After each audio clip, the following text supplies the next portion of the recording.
this idea that religion's a crutch, that it's for weak people, that strong people don't need religion. They just stand up on their own. Yeah, until they get multiple sclerosis. Until they're incapacitated and they need people around them to take care of them. I mean, we're constantly in need. We're in need in every instant. Our hearts could stop at any instant. I mean, I had a dear friend who literally just collapsed the other day and crushed his skull. He had to have multiple surgeries and metal plates put into his head. He was a perfectly healthy person, a mountain climber, young, relatively young man, really strong, but he collapsed. And he said it was like a great wake-up call for him, even though he was already a devout Muslim. But he was like, I felt like God was really sending me a huge message. I need to change my life. I need to get better. That's an appropriate response to tribulation, instead of getting angry. And why are you doing this to me? Because there's all these people. That's their attitude. Why are you doing this to me? Allah, there's no why for Allah. لا يسأل عما يفعل. لا يسأل عما يفعل. He's not asked about what he does.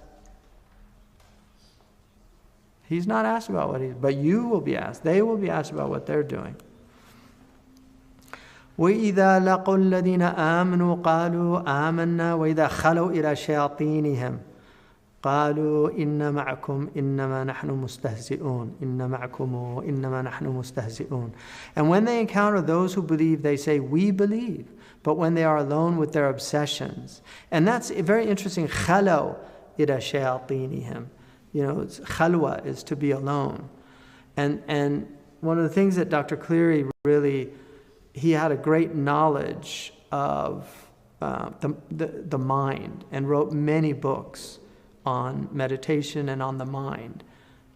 So he really understood the nature of obsessions, obsessive compulsive thoughts, of these type of things, that these can really, really wreak havoc on people.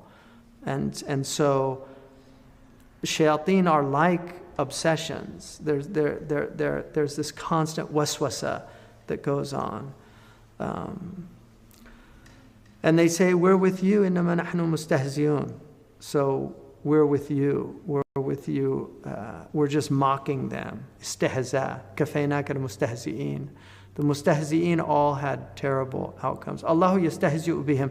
This does not mean that God, jaza min jins al-amal. So Allah does not do istihza in this way. This is a type of rhetorical device in which it's saying that they're going to get what they're doing.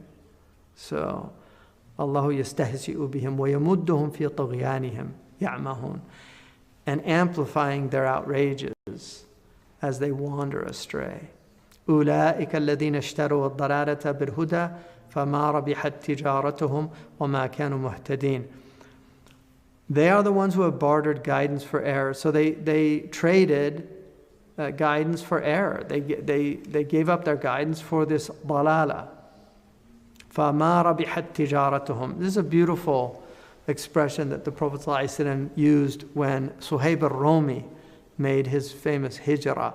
And Suhaib, they wouldn't let him leave because he's called a Rumi. There's a khilaf about what his actual lineage was, but he grew up amongst the Byzantines, although he had Arab lineage.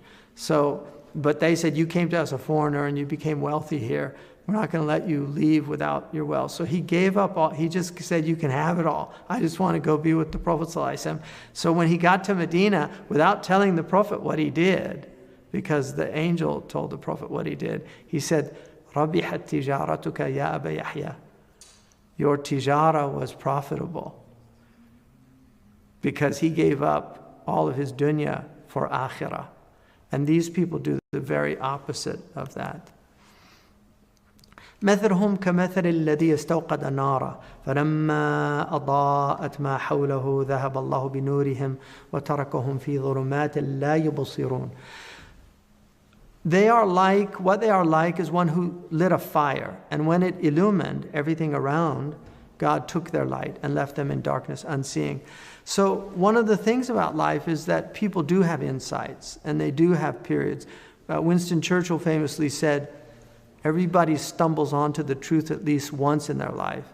And the vast majority of people simply get up, brush themselves off, and carry on. And I think that he was really talking about himself, because apparently, and there was an article in The Guardian about some of his diaries and some correspondence between family members. He actually considered becoming Muslim at one time. And he was convinced by his family that it would destroy his political career if he did. And that was published in The Guardian magazine. You can look that up. So, but people do make dunyawi choices. Like choosing to become a Muslim is choosing right now in our current time to become part of an oppressed minority, really. So, although some people seem to be happy to do that as well. But it's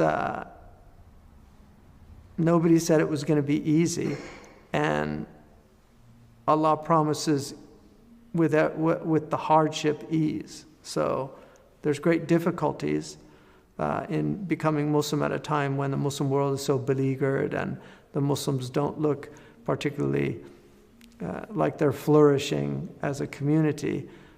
I think, inshallah, there's a greater reward than when they're successful. Because a lot of people want to become Americans or Europeans because of their success. I once met a Muslim who actually left Islam and became a Mormon. And I asked him why he did that. Amazing. And he said he looked to the most successful community. And he just wanted to be successful. He actually came back to Islam, thank goodness. But he literally told me he became a Mormon because he wanted to be successful. So, success with Allah or success with Mammon, I mean, you choose. It doesn't mean they're mutually exclusive. One of the reasons Abdurrahman ibn Auf, the Prophet saw him entering paradise crawling, was because he was so engaged in the world, even though it was for otherworldly means, but he was so engaged in the world as a merchant. So there's no reason why you can't be a successful merchant and a Muslim. In fact, the Prophet ﷺ was the most successful merchant. So it's good to be successful in your worldly endeavors. But if you're not, then it's either, there are a couple different possibilities. One, you're not following the proper sunan of success, which is very often, I mean, Dr. Cleary told me once that there's a year in China where the Buddhists call it the year that grace descended, because Buddhism suddenly had this incredible expansion during that year. And he said it was actually the year that the monks got organized. So it's not mutually exclusive. But people often, I mean, Muslims are often really poor at organization and execution. I mean, I know Muslims that work at the top levels at like Google or Facebook, but then they're on the mosque board and they run the board. It's like they're not using any of the skill sets that they learn in these other places, just basic managerial skill sets of how to run things well, how to get things done properly. I mean, these are all things that Muslims should be foremost at, because in Allah yuhibbul abdi idha amila amalan an yutqinahu. Allah loves a servant, should he do a thing, he does it with excellence. In Allah yuhibbul abdi muhtarif. Allah loves a servant. Ihtirafiyya in modern Arabic is professionalism. So a modern translation of that could be, Allah loves a professional servant, a servant who does things with excellence, with hirfa, with craft, with skill, a skilled servant.